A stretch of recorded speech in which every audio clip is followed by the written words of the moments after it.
maraming mga pamilyang OFW ang nagtatagumpay. Ngunit syempre, bawat pamilyang ito, bawat relasyong pang mag-asawa, may mga sekreto sa likod ng mga pagtatagumpay na ito. Welcome po muli sa ating espesyal na feature ng buhay at pagtatagumpay ng mga pamilyang OFW. Makakasama po natin ang Executive Vice President ng Fingerprints Digital Graphics, walang iba, si Miss Minnie Imperial. Minnie, welcome sa Bantay OCW. Hi, thank you, Miss Susan Kay. Ang asawa mo ang seaman, hindi ba? Itong si Bebot. Ilang taon siyang sumakay ng barko? 14 years. 14 years. Sa panahon na yun na nagbabarko siya, mag-asawa na ba kayo nun, Minnie? 1 year. 1 year pa lamang. So, ibig sabihin, 13 years. Pero yung full 14 years, mag-asawa na kayo? Ay, hindi pa. So, nung naging mag-asawa kayo, ilang taon siyang sumakay na lamang? 1 taon lang. Bakit pinutol niya ang pag-abroad niya at pagiging seaman? Kasi ang father niya, seaman din eh. So, alam niya yung feeling ng isang anak na OFW ang parents. So, sabi niya, nung nag-asawa kami, Mami, 1 taon lang akong sasakay. Tapos, pagkatapos noon, magnegosyo na lang tayo.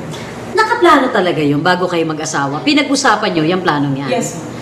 Ikaw din ba, hindi ka rin papayag na sa buong panahon ng pagtanda ninyo, magkahiwalay kayo at nag-a-abroad pa rin siya? Yes, ma'am. Mahirap po eh.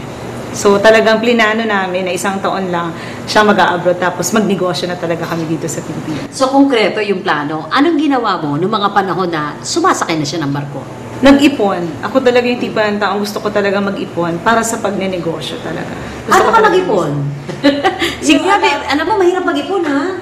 Yung allotment niya talaga, as much as possible, tinatabi ko talaga kung ano lang yung pwedeng gastusin, yun lang gagastusin. So, other expenses talaga, nililimit ko yun. Pero ikaw may hanap buhay ka rin. Oo, meron. Mahilig ka rin magnego-negosyo ka mo. Oo. That time na nag-abroad si Mr. bilang seaman, anong pinagkakaabalahan mo mga pangkabuhayan? Actually, marami eh. Nag-go ako into a food supplement, may insurance. So, ako talaga yung tipong taong gusto ko din, busy rin ako as much as possible. So, nasa sales and marketing ka. Yes. Nandun ang pera. Yes. Hindi kayo mas malaki pa kinita mo kay Mr. Hindi ba? Yeah. Talagang nandun po sa sales and marketing ang salapi ika nga. So, konkreto yung plano na 1 year lamang. Ilang buwan ba sumasakay ang asawa mo nun? Every 6 months lang yung kanyang Per contract niya, 6 months. Maikli kasi Yes. ngayon 8-9 months eh. Okay, so dalawang sakay lang. Okay. Aha. Nung dalawang sakay na yan, ano yung plinano ninyong negosyo? Actually, nung sumakay siya, plinahan talaga namin kahit anong negosyo, pero napunta kami into t-shirt printing at tarpaulin printing business. Bakit nandun ang linya nyo? It's because ang asawa ko talaga mahilig siya sa design. Passion niya talaga yung pagde-design. Although ang kurso niya is engineer, okay, sa barko, sa makina siya. Pero hilig talaga niya yung pagde-desenyo. Oh, as an engineer, artist pa rin siya. Yes. Oo. So, ngayon, nakakailang taon na yung negosyo na itinayo ninyo? 3 years na po yung fingerprints. Itong fingerprints na Yes. ito. Okay, anong ginagawa ng fingerprints? Ang fingerprints po, it's more on the t-shirt printing and tarpaulin printing. At the same time, nagkakonduct din kami ng libreng training para sa mga tao. Every Saturday po yun, 1:00 hanggang 3:00 ng hapon. Wala pong babayaran, libre ang seminar para dun sa mga taong gusto rin namang magnegosyo. Ay, galing ha? Libreng seminar Yes. para lang makapagnegosyo ng printing business na ito. Kasi dati, big deal yung pagpapagawa lang ng tarpaulin. Ngayon, gano'n na ba kabilis yun? Yes, ma'am. Kasi with regards to tarpaulin business, it's a lifetime business. Kasi mula nung pinanganak, tina-tarpaulin. Pagdating ng 1 taon, tina-tarpaulin. Pagdating ng 7 years old, ita-tarpaulin. Pagdating ng 18 years old, ita-tarpaulin. Pag nagpakasal, ita-tarpaulin. So, pag namatay, ita-tarpaulin. So, sa buong buhay ng isang individual, kasama talaga yung tarpaulin. Talaga ha? Sa pag-ikot ng buhay. Yes. Sa mundong ito, kailangan namin ng tarpaulin. Yes. T-shirt printing. T-shirt printing, it's the usual t-shirt na ang isang individual talaga sinusuot. So, ang maganda with our business, personalized, customized. So, usually, uso talaga yung mga statement shirt. Yung anong gusto mong sabihin, nilalagay mo sa t-shirt. So, naging maganda yung negosyo namin because personalized ang dating talaga dun sa mga kliyente namin. In every business, Bini, sabi, pag walang passion, hindi nagtatagumpay. Yeah. Kung very passionate naman ang asawa mo pagdating sa art, di ba? Ano naman yung pinagsamahan ninyong dalawa sa negosyong ito? I think with regards to business, ang importante talaga yung attitude. 85% of your success boils down to attitude. Kasi yung yung skills, yung galing, it's only 15%. Ang nakita ko talaga with our business, yung tamang attitude dun sa pagdideal ng negosyo. Ano yung mga attitude na yun? Ano yung mabubuting mga katangian sa pagtatagumpay ng negosyo? To start a business, don't quit. Because quitters never win, winners never quit. So tuloy-tuloy lang. Mahirap ang negosyo. The road to success is always rough. So kailangan lang tumuloy. May ups and down talaga ang negosyo. So pag nag-stop ka talaga, that's the end of everything. So ang bilang negosyante, ang i-advise ko lang sa kanila, tuloy-tuloy lang. So pag nagnegosyo ka, ituloy mo hanggang matapos mo. So yung pagninegosyo para sa'yo, kapag may baksak, kapag nabigo, kapag nalugi, hindi katapusan ng mundo yon. Hindi katapusan. Kasi kapag nagsara siya, katapusan na niya yon. Yeah, that's the end. So, yun lang yung may advice ko dun sa mga bagong entrepreneur. Ituloy lang yung negosyo. You need to have the right attitude. Paniwalaan mo. Commitment is very important.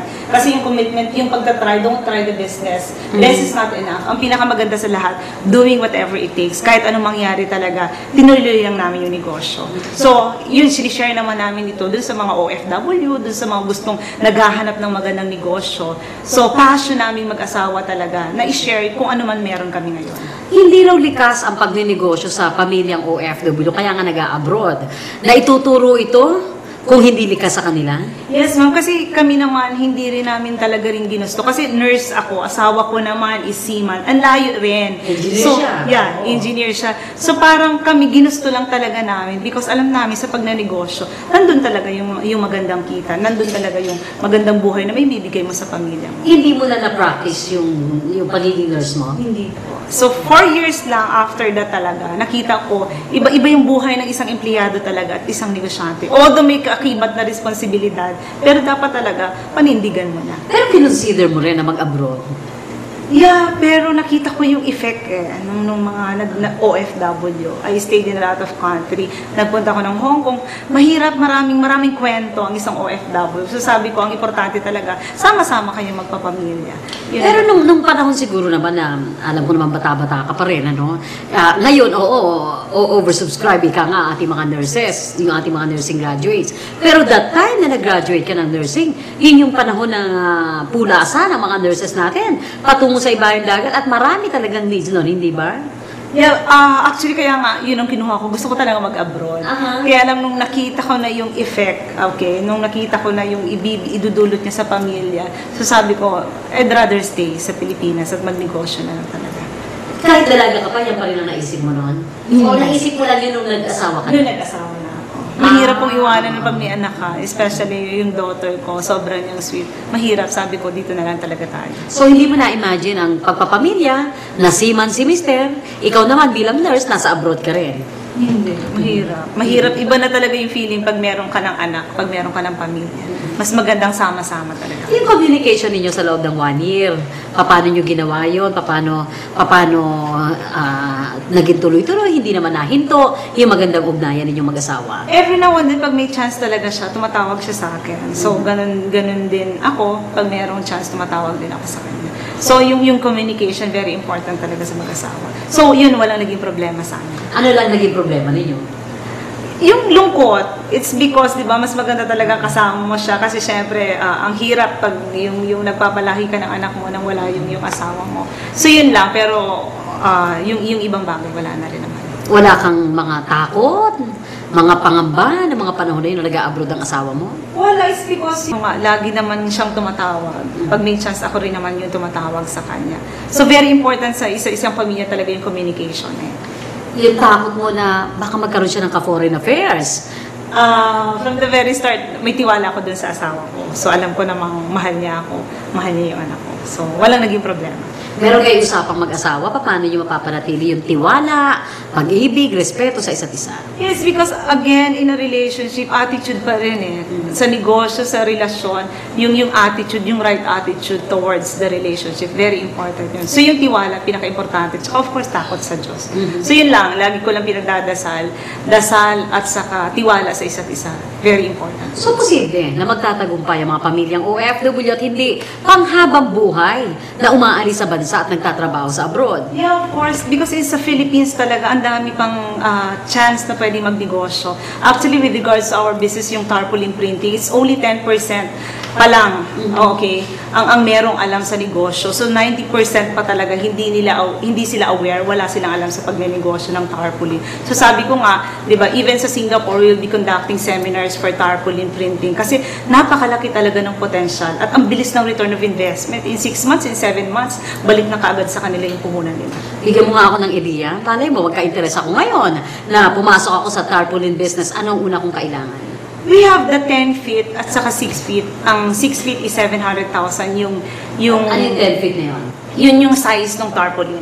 Tarpaulin. Okay. So, machine. kailangan ko ng makina. Makina. Makina. Okay. Yun, merong 6 feet na makina, merong 10 feet na makina. So, meron namang installment plan na binibigay yung company. Magkano yung makina? Yung 6 feet is 700,000. Pwede silang mag-down ng 50%. So, may monthly amortization. Kumbaga, self-liquidating na siya eh. So, yung 10 feet naman is 1 million. So, 50% pwede rin sila mag-down. Tapos, payable for 1 year, for 2 years, hanggang 3 years. So depende sa termino na gusto Yes. nung kukuha. May specification kayo dun sa paglalagyan? Wala naman. Wala naman. So kahit saan pwede namin ilagay yung makinang yan? Yes. Pwede sa bahay? Yes. Kasi ang punto lang naman ito yung marketing eh. Yes. Oo. So kahit sa bahay pwede namin ma-operate yung makina. Yes. Na pwede namin bayaran ng 1 year or 3 years. And then, So, sa tarpaulin machine kasi hindi lang tarpaulin na pwede mong maging business. Stickers. Okay? Stickers, oo. Billboards. Meron Billboards. tayong one-time, big-time na business.